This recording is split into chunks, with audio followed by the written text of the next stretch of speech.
24 घंटे 49,000 लोग और एक फैसला जिसने पूरे यूरोप के पसीने छुड़ा दिए।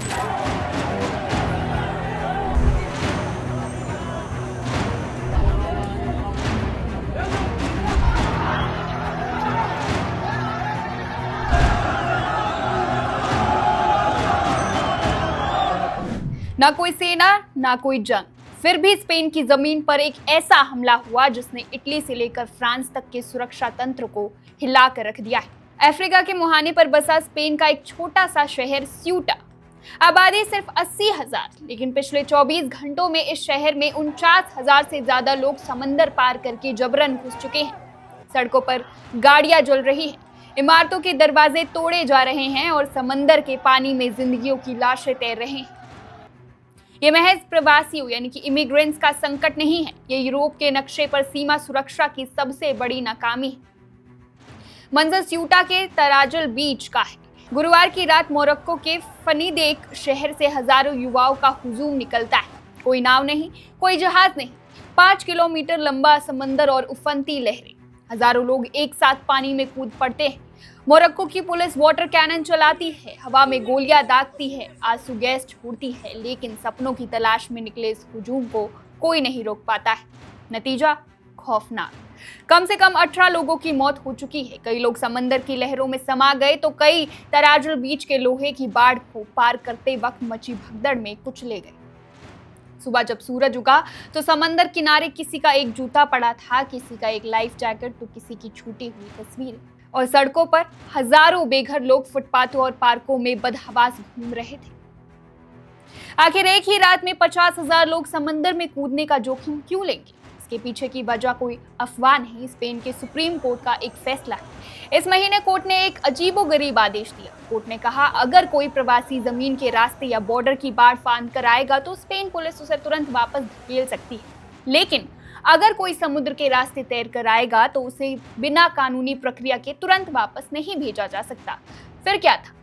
ह्यूमन ट्रैफिकर्स ने इस फैसले को एक ऑफर की तरह फैलाया। मोरक्को के गलियारों में खबर फैल गई कि तैर कर जाओ, स्पेन तुम्हें छू भी नहीं पाएगा। स्पेन के प्रधानमंत्री पेड्रो सैंचेज खुद स्यूटा पहुंचे। उन्होंने चीख चीख कर कहा कि ये स्पेन की संप्रभुता पर हमला है और तस्करों ने युवाओं को गुमराह करके मौत के मुंह में धकेला है। बात सिर्फ स्यूटा की होती तो स्पेन संभाल भी लेता, लेकिन असली डर डोमिनो इफेक्ट का है। स्यूटा यूरोप का हिस्सा है, यानी शेंगेन जोन। नियम ये कहता है कि अगर आप एक बार स्पेन में घुस गए तो बिना किसी पासपोर्ट के पूरे यूरोप में कहीं भी जा सकते हैं, और इसी बात ने यूरोप के बाकी देशों की नींदें उड़ा दी है। इटली के प्रधानमंत्री जॉर्जिया मेलोनी ने साफ कह दिया है कि अगर हालात यही रहे तो इटली स्पेन के साथ अपना ओपन बॉर्डर समझौता रद्द कर देगा। फ्रांस ने तुरंत अपनी रैपिड इंटरवेंशन बॉर्डर फोर्स को स्पेन बॉर्डर पर तैनात कर दिया है ताकि कोई भी अवैध प्रवासी फ्रांस में दाखिल ना हो सके। स्यूटा से 240 मील दूर स्पेन के दूसरे एनक्लेव मेलिला में भी 400 से ज्यादा लोग घुस चुके हैं। बॉर्डर सील है और स्पेन की सेना सड़कों पर मार्च कर रही है। स्पेन में इस वक्त सियासत का पारा गर्म है। विपक्ष का कहना है कि प्रधानमंत्री सैंचेज की नरम नीतियों ने स्पेन को अवैध प्रवासियों का अड्डा बना दिया है।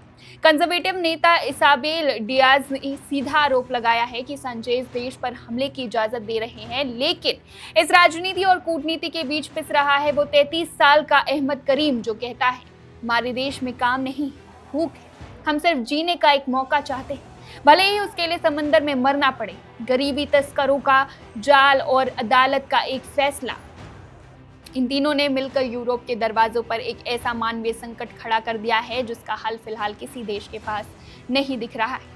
लोहे की बाढ़ ऊंची की जा सकती है, सेनाएं तैनात की जा सकती है, लेकिन जब पेट की भूख और बेहतर भविष्य की उम्मीद समंदर में छलांग लगाती है तो दुनिया का बड़े से बड़ा कानून बौना साबित हो जाता है। स्यूटा की घटना ने यूरोप के उस भ्रम को तोड़ दिया है कि वो अपनी सीमाओं को सील रखकर सुरक्षित रह सकते हैं।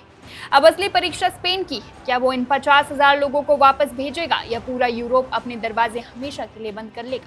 आपको क्या लगता है, क्या अदालत का ये फैसला एक कानूनी गलती थी? कमेंट में हमें अपनी राय जरूर बताएं। फिलहाल बस इतना ही। देश और दुनिया की तमाम बड़ी खबरों के लिए देखते रहिए one India Hindi. Subscribe to One India and never miss an update. Download the One India app now.